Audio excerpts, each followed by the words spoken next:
Po, isi-share ko lang sa inyo ang aking pagnenegosyo sa mga experience ko na pinagdaanan ko na itong Coach Passion Accessories Trading, ang bago kong kumpanya na magpa 5 years na. Ito talaga ang nagluto sa akin.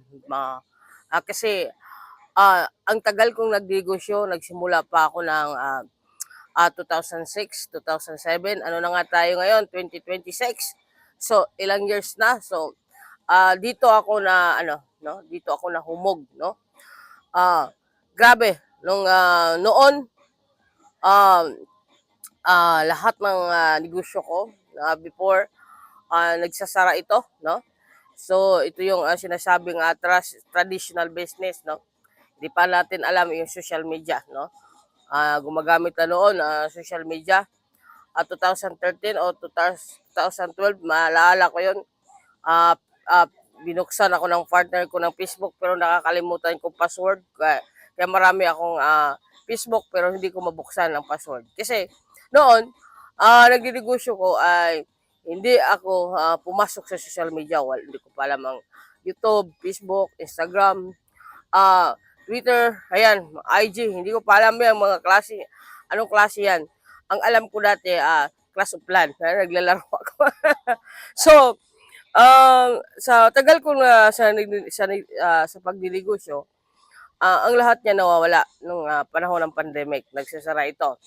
Dahil lockdown nga, no? Kung matandaan natin, isang taon nagde-lockdown ito. Pero nung yung magsara pala yung mga negosyo mo, may bagong opportunity ang magbubukas sa'yo. No? So, hindi ta pala pwedeng ma-depress. Hindi po tayo, normal lang siguro yung malungkot tayo, ma-depress, pero hindi natin tatambayan yon problema, yung depress, no? Hindi, padaanin lang natin. Kasi, kung magsasara yan, so may bagong opportunity na iyon ay iyong iyon namang tatahakin. So, sa pagbukas ng pagsara ng mga negosyo ko sa Maynila, ang nagbukas naman itong Coach Passion, manufacture ng services, no?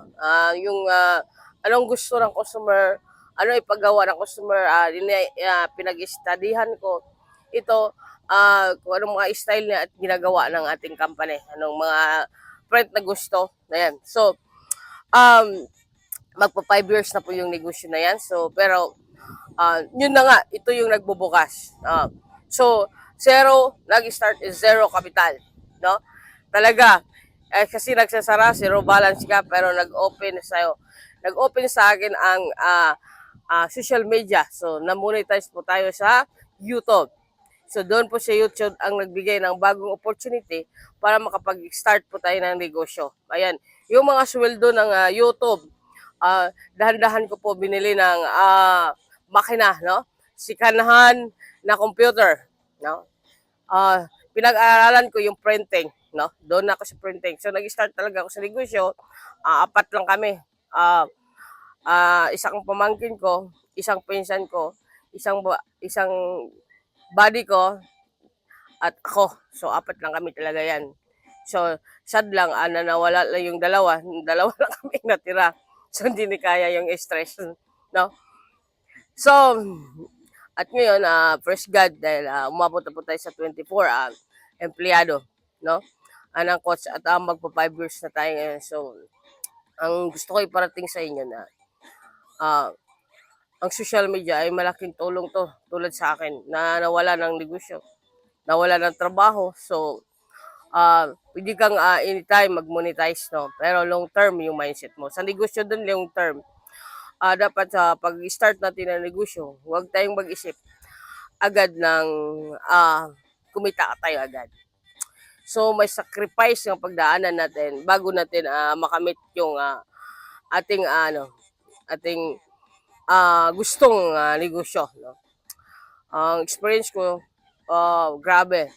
Nung nasa YouTube na ako, mabilis nag-monetize yung channel ko dahil ang ano ko, yung napaka-toxic yung content ko, politics. So,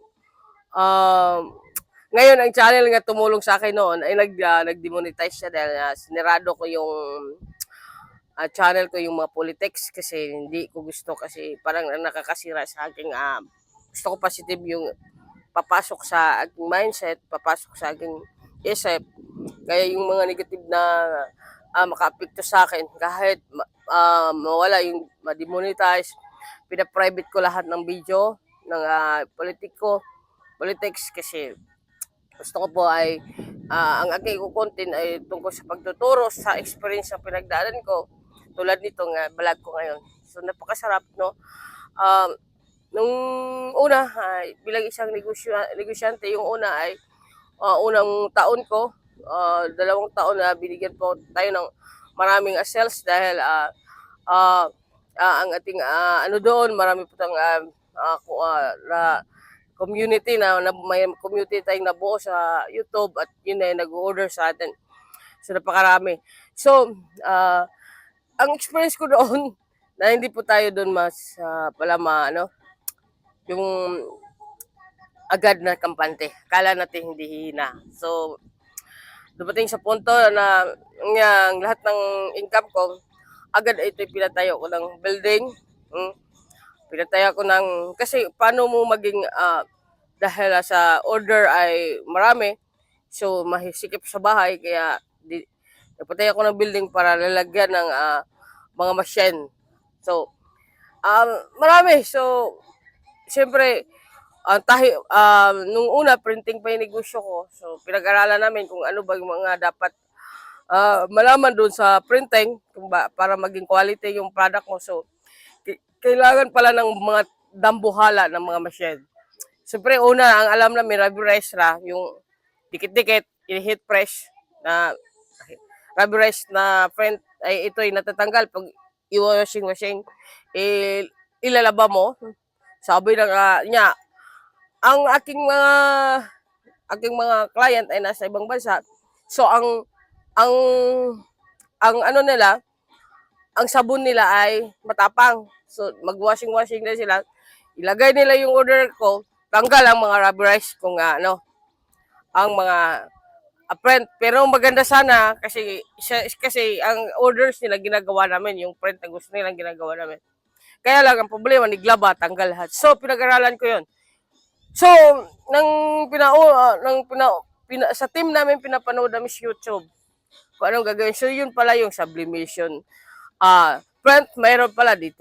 Print, mayroon palang vinyl print. So, doon na klase-klase na nalalaman ko yung tungkol sa prenta. Mayroon pala yung mano-maro print, mano-mano.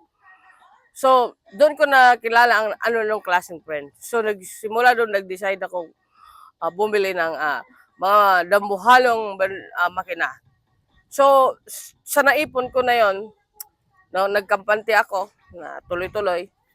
So, bumili ako ng 50. So, pagkatapos yan, no, pagkatapos na ng print, good na. So, hindi naman pwede sa bahay dito sa city kasi maliit lang sa subdivision.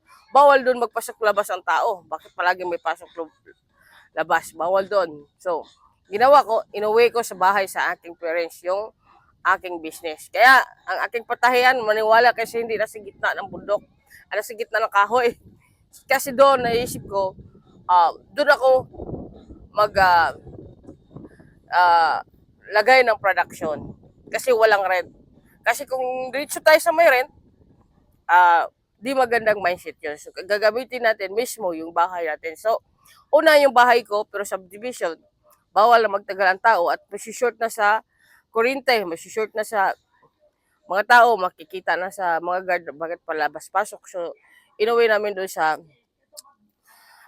bundok, no, sa bahay ng parents ko. Doon na naging ang production, yung sala namin ginawa kong dahil nagreklamo naman ang kliyente na ang tahi ko. Kasi yung mga damit ko, binibili lang ko lang sa Divisoria. So, hindi magagandang tahi. Gilid-gilid. So, kasi makamura. Tapos, piniprintahan ko. Tapos, ang dinideliveran ko, ibang abroad. So, nakita nila, di magandang yung tahi. Sabi ko sa kanila, sabihin nyo kung anong diferensya, anong pangit para mababago ko. Sabi lang, pangit ang tahi mo, Busli. Gumanda ng printing namin kasi yun nalalaman ko ng pamaraan ng anong klaseng printing gagamitin, tahi naman sila nagreklamo. Doon na. So, ang ginawa ko, nag-orders naman ako ng 50 agad na makina ng sewer. Ayan, doon na. Sa production na naman ako na problema. So, ganon.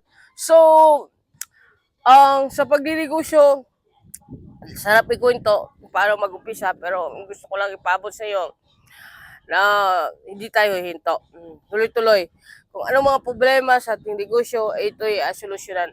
Ang gusto ko lang malalaman mo na pwede po tayong magnegosyo na zero capital. Magandang salamat. Magandang umaga at magandang gabi. Mamo